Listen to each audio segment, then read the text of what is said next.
In the past 2 years, 6 separate meta-analyses have been published on the relationship between fish consumption and type 2 diabetes. The whole point of a meta-analysis, though, is to compile together the best studies done to date and see what the overall balance of evidence shows.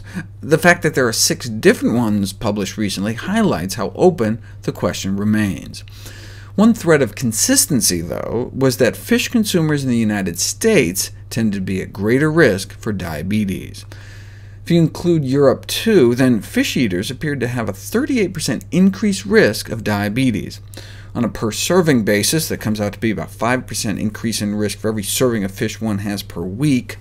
To put that into perspective, a serving of red meat is associated with a 19% increase in risk, but that's per day.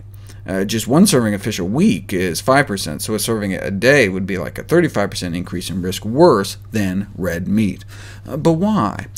Well, fish intake and omega-3 fats may increase type 2 diabetes risk by increasing blood sugar levels, as found in a review of the evidence commissioned by the U.S. government. An increase in blood sugars in diabetics given fish oil. Or maybe because the omega-3s cause oxidative stress. A recent study found that the insulin-producing cells in the pancreas don't appear to work as well in people who eat 2 or more servings of fish a week. Or it may be because of the environmental contaminants that build up in fish. It all started with Agent Orange. We sprayed 20 million gallons of this stuff on Vietnam, and some of it was contaminated with trace amounts of dioxins.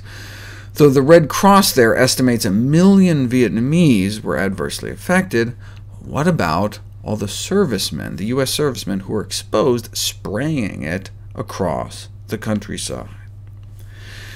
Reports started showing up that veterans exposed to Agent Orange appeared to have higher diabetes rates than unexposed veterans, a link that's now officially recognized. These so-called persistent organic pollutants are mainly man-made industrial chemicals, and among the most hazardous compounds ever synthesized. They include dioxins, PCBs, certain chlorine-containing pesticides, all of which are highly resistant to breaking down in the environment. Initially described for their deleterious effect on reproductive function and their ability to cause cancer, there is now a growing body of evidence showing that exposure to these pollutants leads to metabolic diseases such as diabetes. This is a breakthrough that should require our greatest attention.